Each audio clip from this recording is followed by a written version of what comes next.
Today we're talking about the Cimarron Thunderer, the everyday pistol I carry out here when I'm doing homestead work. How's it going, guys, and welcome to the Hopeful Homestead. My name is Chad, and today we're going to be doing a quick little review of this gun right here, the Cimarron Thunderer. It is chambered in .45 Colt. It is a bird's head grip. It is a 5.5 inch barrel, and it is my favorite pistol. It has been with me for several years now out here on the homestead. When I was building this big Kentucky 4-board fence, this thing was on my hip the whole time, and it was a joy to use. I used it to defend myself against snakes and cattle quite a bit out here, because that's the reason I built this fence, was to keep the roaming cattle off of our lot after we bought it. And this thing got me out of a couple of sticky situations with some rattlesnakes, water moccasins, and a big old bull that chased me around my Bronco. And I also carry it for the purpose of wildlife protection because of wildlife that wanders onto our property. And it has become something that I absolutely trust with my life because it's big, heavy, it's accurate, it's a joy to shoot, and .45 Colt is more than enough to handle pretty much any threat you can throw at it. And there's just something about a good old-fashioned cowboy gun, right? Good old-fashioned heavy-duty cowboy gun, all wood and steel. We're gonna be putting some rounds through this today, shooting at some steel targets, and I'm gonna be showing you a close-up look of the features of this gun, doing a quick rundown of everything it has to offer. But before we do that, I just wanted to get in a quick word about how maybe you should consider subscribing, just because I'm gonna be documenting my family's process as we build our forever home here on the homestead over the next 12 months. And it's gonna be a real fun adventure, and I'm excited to review more guns, talk about the guns I use to defend the homestead here, and the guns I carry out in the public with me. And I do a lot of those on this channel, and so you should consider subscribing and sticking around for that, as well as my coffee talk series if you haven't seen any of those, where I sit down in my little cabin or out here at the campsite and talk to all the husbands and dads out there about all the difficult things in life. So stick around, subscribe, hit the like button if you get anything out of this, and I just appreciate you being here. But without any further ado, let's break down some of the features of the Cimarron Thunderer. Whew, it is cold today in here in South Florida. My goodness, it's mid-January and it was 83 degrees a couple days ago, and it is officially freezing now because it's a whopping 60 degrees with wind. But all right, Cimarron Thunderer right here. Let's do a close-up rundown of this gun.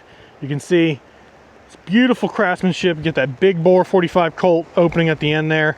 You got a fixed front blade for a front sight.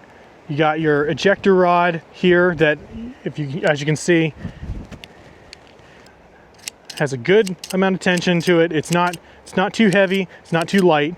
I do enjoy that about this gun. Some of these single action clones can have a stiff spring for this, and this has the perfect amount of resistance. Really enjoy that. As you can see, this has got a color case hardening finish that is just beautiful. Absolutely love that about this gun. It is a gorgeous finish on this thing. And you can see the sights. It's nice pronounced groove for the rear sight and a nice raised front sight that is very easy to get a sight picture with.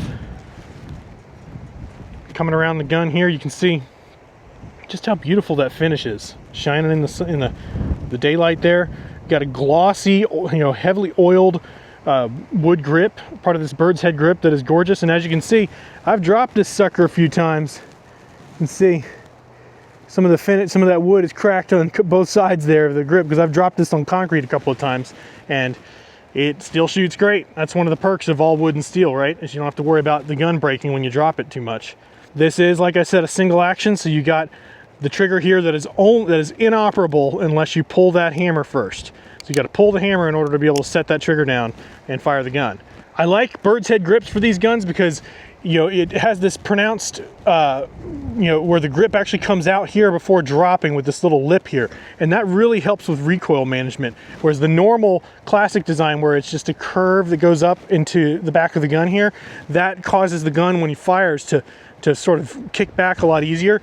This little notch, this little groove that is right here with this raised, pronounced setback of the grip, it really fits the contour of your hand perfectly right there, so that when you're firing that gun, it helps manage the recoil so it doesn't jump back in your hand as much, which is nice. But as you can see, review of single action, you got the first click for the safety notch, you got the second click, which frees up the cylinder, and you got the third and fourth clicks for setting the hammer to be able to fire, and then releasing the hammer by pulling that trigger. Simple form factor, and this, as you can see, the firing pin is on that hammer. There is no transfer bar in there, no transfer bar, no safety of any kind. This is just a genuine Colt clone. genuine Colt single action Army clone. And I like that because it makes that action buttery smooth and just a joy to run through and operate. Whereas some of the revolvers I've used that have transfer bars in them, it can be a sort of sandy feeling pulling that hammer where you hear grinding, you'll hear jiggling, that transfer bar moving around.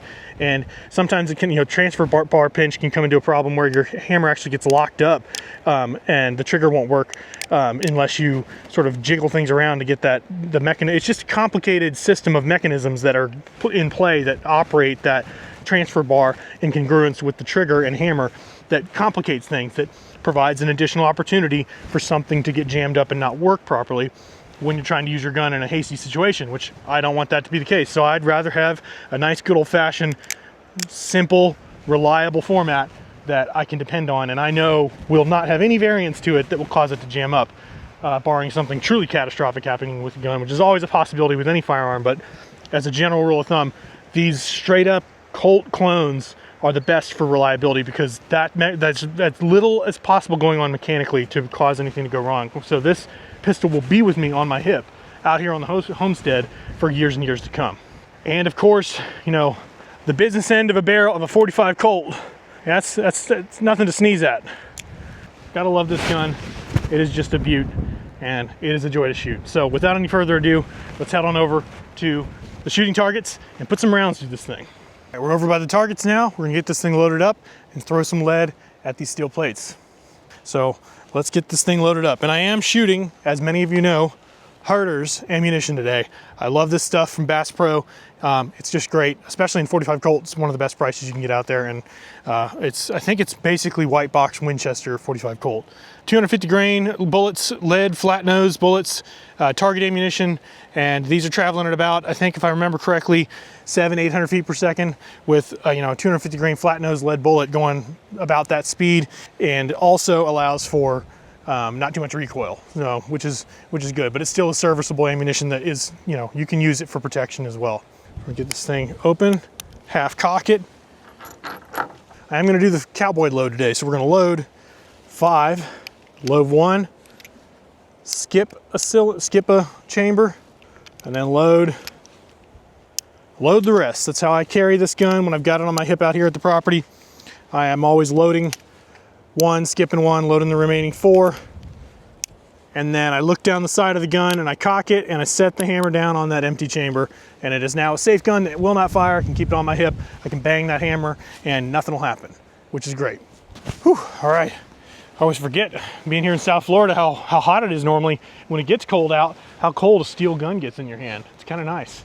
Now, I was at the range the other day, at our range on the back of the property here, and I wasn't shooting too good with this for the first time in a while. I hadn't shot it in a while, so we're gonna see how I do today. I was actually kind of wondering if I bent that front blade on this because it was missing on every shot, but we'll see how it goes today. Right here, oh, almost forgot my ears. From right here, we're about 10, somewhere between 10 and 15 yards from these plates, which, as I mentioned in a lot of my other videos, is about all I care about to be proficient with a pistol. 10 to 15 yards, 20 at most is really all I really care about practicing with a pistol. So without any further ado, let's do this. Gonna go for the biggest plate here, one-handed. Whew, got it. You know what? That jumped a lot more than I remembered. I forgot. The 5 rounds I loaded into this did not come from this Herder's box. These 5 rounds that are in my revolver right now are actually from a HSM cowboy load that is a little bit heavier load. Normally the HSM and this stuff is around that 700 feet per second. The HSM ammunition that I got, that I've been keeping in these, I actually haven't shot it yet. Those are traveling almost 900 feet per second. So there's quite a bit of a jump for a 250 grain bullet going 900 feet per second versus 700 feet per second, that's for sure. 200 feet per second difference does not sound like much, but when you're dealing with that big and heavy of a bullet, that jumped a lot more than I remembered it jumping before. So, all right, that's fun. Going for the second smallest target from the biggest here. See how that goes. Right on the money, woo! Third smallest target. One-handed, miss, just barely. Miss again, see? Got it. I think I got one more left in here. That's the empty chamber. Yep, all right, we gotta load up more. All right, not too bad, not too bad. I'm pretty happy with that, considering how bad that I was shooting this the other day at the range in front of a bunch of people. You know, isn't that how it always goes? You bring a bunch of people out, you're out here by yourself blinking steel all day long, bang, bang, bang, bang, you know, on target, and then you get a bunch of people around you and you miss every shot. But let's go ahead and eject these rounds. As you can see, you just use that ejector rod, you line it up, punch them out one at a time. That's how single action army works. That's part of the fun of shooting at the range, right? All right, let's get this thing loaded up. Some more ammo. Now this stuff is gonna be the 700 feet per second herders. Yeah, these got different, those primers were nickel plated. These primers are gold, so this is different stuff. This is definitely the, yeah, Winchester 45 Colt is what this actually is, white box Winchester. I'll load 6 up for this one. Try to put some steel at these flip back targets over here. They're a little bit smaller, so that's gonna be tough. But I'll try to do two-handed and see if I can get that to work a little bit better. Here we go. All right, here we go.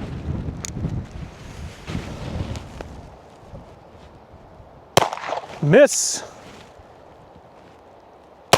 Got it. Whew, what a difference from shooting 22 long rifle out here in the last video. It almost knocks down that whole dang target stand. Here we go. Another flip back. Miss again.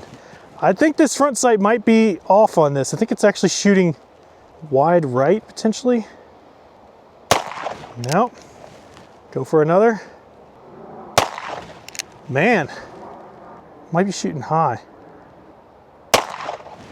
Interesting. And that's it for that cylinder. All right, get this punched out again.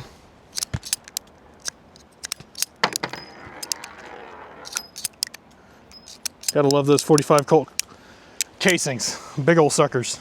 But all right, I think I'm gonna only aim at the big plate now because I'm not shooting as well today. But, you know, we all have better days than others, right? The point is that I'm out here and I'm practicing. I'm gonna load 5 this time so I can set the hammer down. All right, hammer set down on an empty chamber. See if I can tell if this is, you know what, I think that, I don't know if you can tell, guys, probably not on this camera. Ooh, it's cold. My goodness. I don't know if you can see guys, that hammer probably doesn't show up well in the video here. I think not the hammer, I might need to knock this way a little bit. It looks like this is leaning to the right a little. So I might have to try to compensate for that and see if that's what's happening. Let's see, let's give it a shot. Two-handed, compensate. I'm gonna put that front sight, I'm gonna touch it to the right edge of the rear sight groove. See if that makes a difference. You know what? I think we are onto something.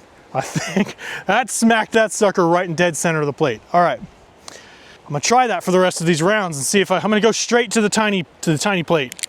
Just embarrass myself here. All right, touch that front sight to the right side of the rear with the wind blowing like crazy, freezing. Ah, good night. Figured it out. My front blade is bent. Great. All right, I'm gonna have to try to bend that back a little bit later, but for the rest of today, that's how we're shooting. Let's go for some of these flip back targets now. On the money now, baby. On the money now.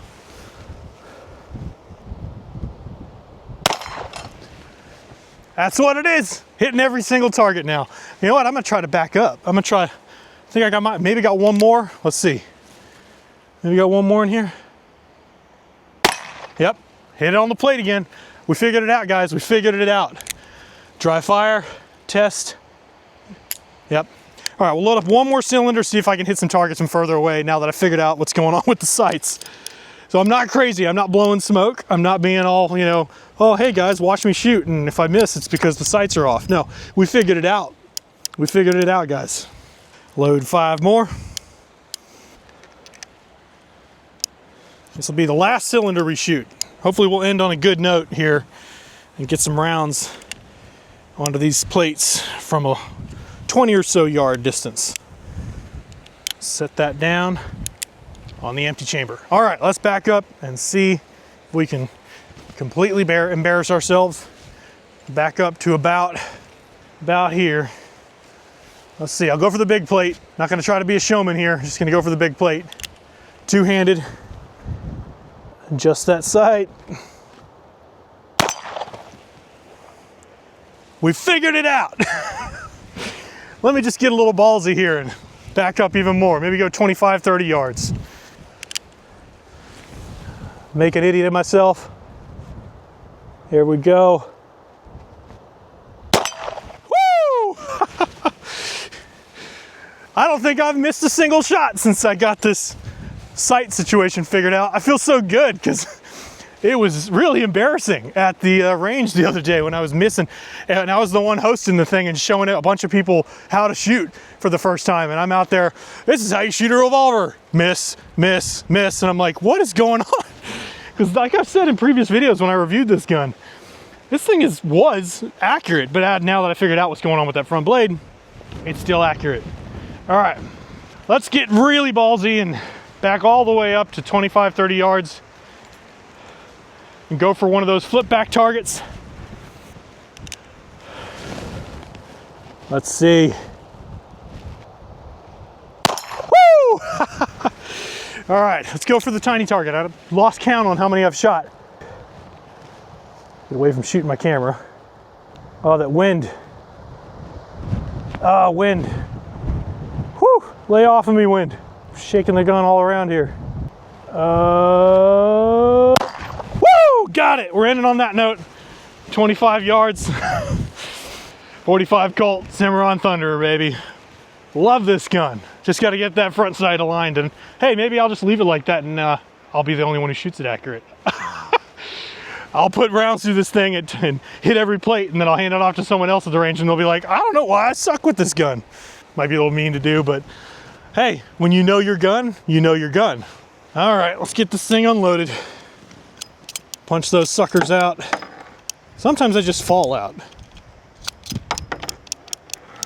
All empty. But all right, guys, that's gonna do it for today's video. That's the Cimarron Thunderer 5.5 inch with a bird's head grip and apparently messed up sights. But hey, thanks for going on the journey with me and figuring out what was going on with those sights. And now it's an accurate gun again, and I'm excited. I'm excited that it wasn't me, too. You know, I figuring out that that's what the problem was. But all right, thanks for watching, guys. I appreciate it. Hit the like button, subscribe if you haven't already, and I will see you in the next video, which, if you feel like sticking around, is right here. And it's all about why I love guns that are full of soul because they're made of wood and steel. So go check that out, and I'll see you over in that video. Thanks for watching, guys. See you there.